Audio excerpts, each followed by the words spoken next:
جس کے پاس جو کچھ بھی ہوتا ہے اس نے وہی تقسیم کرنا ہوتا ہے، اس لیے لوگوں کے رویوں کا شکوہ نہیں کرنا چاہیے۔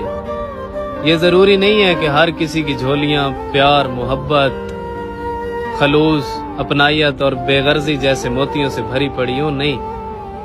جو کچھ بھی ملے، جہاں سے بھی ملے، جس طرح بھی ملے، رکھ لیں اور یہ سوچ لیں کہ دینے والے کے پاس دینے کے لیے اپنے ظرف کے مطابق اس سے بہتر کچھ نہیں تھا۔